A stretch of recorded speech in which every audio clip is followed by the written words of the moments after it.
Okay, welcome everyone. As we learn the Mishna yomis for this Motzi Shabbos Parshas Re'eh, starting the week of Shoftim, starting the week of Elul Yitz Hashem, as we learn to be Bekayim the mitzvah of Dibarta Bam Lasis Nachas Ruach Liyotzreinu, and we are holding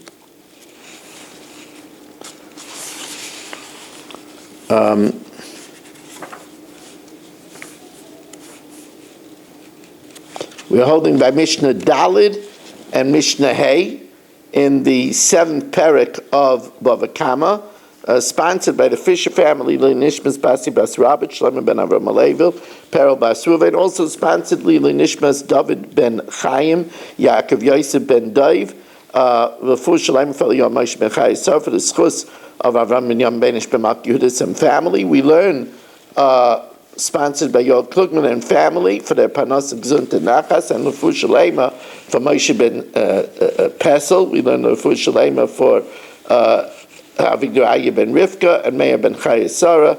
They should have a L'fu Shalema b'Sech Shachel Yisrael. So here again, we have a case where Ganav al Pishnayim, Shelley stole on the testimony of two witnesses. But he slaughtered or sold it on the testimony of just Dr. Black, or he confessed, and remember, so Misham Tashel Kefil, Shelley has to pay Kefil for stealing, but Vein Misham Tashel Me'arba v'Chamisha. In the first case, because there was only one witness, and the second case, because he was Moed B'Knas, and Moed B'Knas Potter.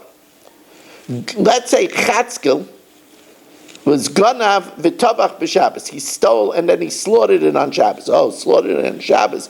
That's a capital offense. Well, a capital offense, you're not chayiv to pay financial payment, because if you forfeit your life, you don't pay a financial payment. Or v'Ganav v'Tabach l'Avodah, he stole and slaughtered it to idolatry. Again, slaughtering to idolatry is a capital offense. That's considered a method of worship. Right? Since that's a capital offense, he's not going to pay.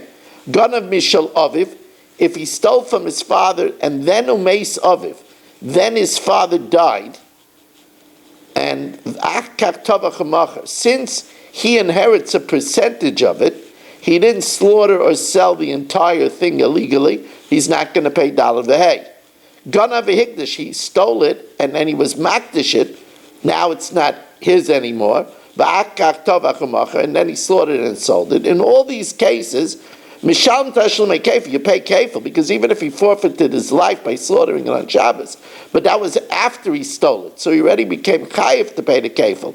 He already became chayiv to pay the Kefil before he did the capital crime of doing the Avodah Zarah. He already chayiv the Kefil to the estate before his father died. So he has to pay that share of the Kefil that's not his. He already was chayiv Kefil before he was makdish it. So in all these cases, he pays the Kefil, but he doesn't pay the Dalad V'Hei. Reb Shimon says an interesting thing by Hektish. Reb Shimon Aimer, if Dr. Black said, Hari alai shlomin, I accept upon myself a shlomin, and Shelley steals it and slaughters it, since Dr. Black is chayiv, since he said Hari alai, except upon myself, if it gets lost or stolen, he has to replace it. So that's a davar hagoyrem l'mammon, and davar hagoyrem l'mammon, according to Reb Shimon, is money.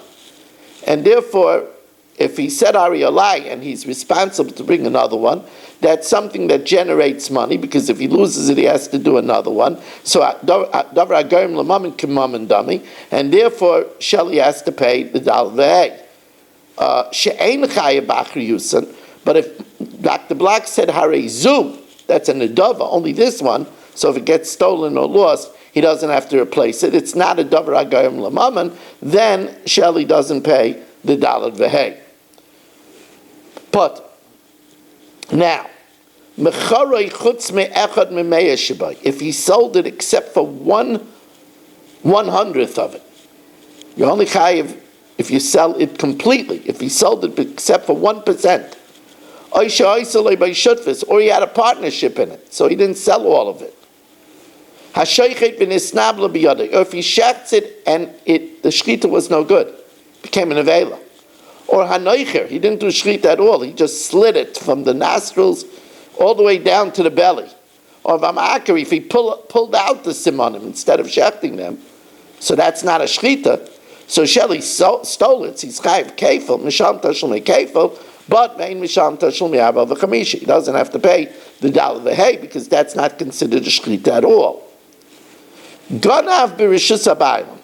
If let's say Shelley stole it in Dr. Black's house, v'tovach u'mochar chutz mirishusam, but he slaughtered it or sold it outside of Dr. Black's house. So once he took it outside, he already did Mashicha, he already made a kinyan, and then he slaughtered it or sold it, then he's going to be chayiv dollar v'hei. Or he sheganav chutz mirishusam, or he stole it when it was outside of Dr. Black's premises, even if then he took it into Dr. Black's house, it makes no difference. He already acquired it when it was outside of the house. And this is for sure. If he stole it and slaughtered it and sold it outside of Dr. Black's premises, in all these cases he acquired it. If